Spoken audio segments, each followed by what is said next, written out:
మన ప్రభువును మన రక్షకుడునైన ప్రభు అయిన యేసుక్రీస్తు నామములో మీ అందరికీ శుభాభివందనాలు తెలియజేస్తూ ఉన్నాను. అపోస్తుల కార్యాలు 19వ అధ్యాయము 11వ వచనం చూసినట్లయితే, దేవుడు పౌలు చేత విశేషమైన అద్భుతములను చేయించెను. అతని శరీరమునకు తగిలిన చేతి గుడ్డలైనను నడికట్లైనను రోగుల యొద్దకు తెచ్చినప్పుడు రోగములు వారిని విడిచెను, దయ్యములు కూడా వదిలిపోయాను. చూడండి ప్రియ దేవుని బిడ్డలారా, దేవుడు విశేషమైన కార్యాలు చేశాడు. పౌలు ద్వారా అద్భుతమైన కార్యాలు చేశాడు, స్వస్థపరిచాడు, దెయ్యములను వెళ్ళగొట్టాడు, అన్నీ కూడా జరిగినాయి. అయితే ఇదే పౌలుకి దేవుడు తోడై ఉన్నప్పటికీ కూడా మరి అదే పౌలుకి తినడానికి కొన్నిసార్లు స్థితిగతులు కూడా లేని పరిస్థితిలో ఉన్నాయి. అంటే దేవుడు తోడై ఉన్నప్పటికీ కూడా కొన్నిసార్లు కష్టాలు ఉంటాయి, కొన్నిసార్లు సుఖం ఉంటుంది, కొన్నిసార్లు కడుపు నిండా తింటాం, కొన్నిసార్లు కడుపు నిండా ఉండదు అనేది ఈరోజు నేను మీకు తెలియజేయాలనుకుంటా ఉన్నాను. అంటే ప్రభువైన యేసుక్రీస్తును నమ్ముకుంటే కష్టం ఉండదని, ఎల్లవేళలా సుఖమే ఉంటుందని చెప్పి బోధలు తయారైనవి. అలా కాదండి.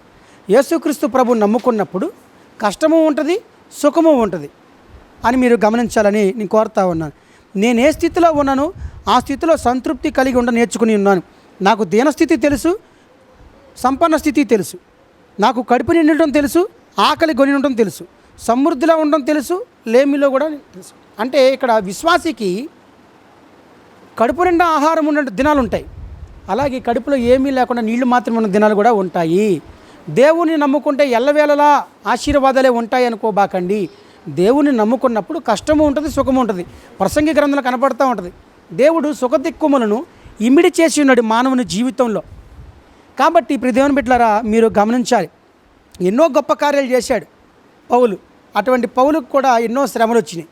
కాబట్టి సుఖము ఉంది, కష్టము ఉంది. అలాగే శిష్యులు కూడా ఎన్నో కష్టాలు పడ్డారు, అలాగే సమృద్ధి కూడా కలిగి ఉన్నారు అని మీరు కూడా గమనించాలి. అలాగే యాకోబు గారు కూడా సమృద్ధి అయినటువంటి ఆహారం తిన్నారు. తర్వాత కరువులో ఐగుప్తుకు పంపించి కేవలం రైస్ తెప్పించుకొని తిన్నట్టుగా కూడా కనబడతా ఉంది. అంటే ప్రభువుని నమ్ముకున్న వాళ్ళే వీళ్ళంతా కూడా.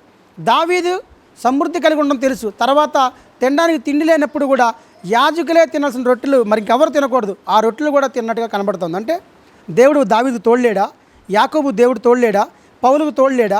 శిష్యులకు తోడలేడా? అందరికీ తోడే ఉన్నాడు. కానీ దేవుడు ఏం చేశాడంటే మానవుని జీవితంలో సుఖము కొంత, దుఃఖము కొంత, కష్టము కొంత, నష్టము కొంత, ఇవన్నీ కూడా మానవుని జీవితంలో ఇమిడిచి ఉంచాడు. ఎందుకంటే సామెతల గ్రంథంలో ఒక మాట ఉంది, పేదరికమైనను ఐశ్వర్యమైనను నాకు దయచేయకము.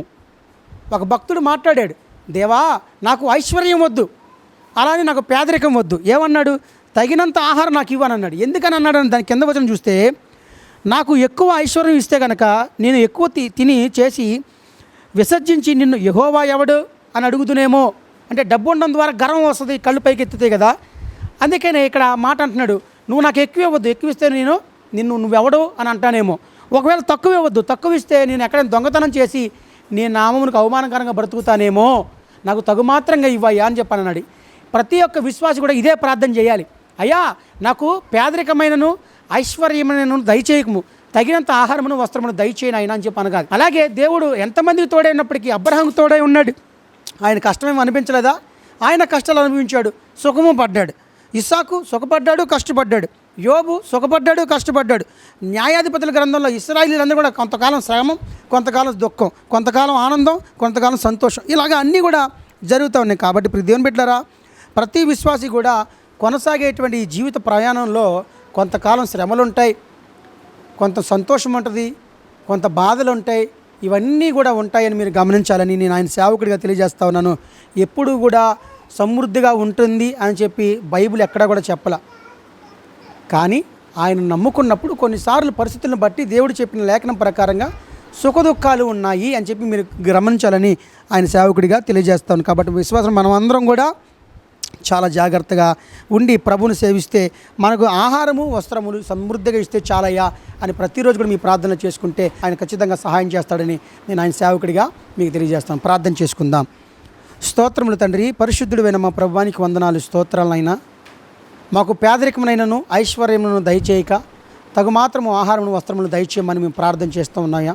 ఎలాగంటే నాయన ఈ దినాల్లో క్రైస్తవంలో ఆశీర్వాదాలే ఎల్లవేళలా ఉంటాయని ఉన్నాను. కానీ ఇప్పుడు కూడా బైబిల్ గ్రంథంలో చెప్తున్న ప్రకారంగా సుఖము, కష్టము రెండు ఇమిడి ఉన్నాయని కనబడుతున్న ప్రకారంగా మా అందరి హృదయాల నాయన ఈ వాక్యమును భద్రపరిచి మేము ఏమి ఉన్నా లేకున్నా, అంజూరపు చెట్లు కాసినా కాయిపోయినా, మందలో గొర్రెలు ఉన్నా లేకపోయినా మేము నీ యందు విశ్వాసం ఉంచి నీ ద్వారా మేము లబ్ధి పొందుకునేలాగా మమ్మల్ని దీవించమని ప్రార్థన చేస్తూ, ఎంతమంది అయితే ఈ వాక్యం వింటున్నారో వారిని బలపరచండి, ఆర్థికంగా, ఆరోగ్యంగా, ఆత్మీయంగా బలపరిచి కావలసిన ఆహారము, వస్త్రములు సమృద్ధిగా దయచేయమని మా తండ్రి అయిన దేవునికి, మా ప్రభు అయిన యేసుక్రీస్తు నామమున ప్రార్థించి వేడుకుంటున్నాము తండ్రి, ఆమేన్. ప్రియ దేవుని బిడ్డలారా, ఈ వాక్యము మీకు ఆశీర్వాదం ఉండదు కనుక షేర్ చేయండి, సబ్స్క్రైబ్ చేయండి, అనేకులు తెలియజేయండి. God bless you, God bless to all.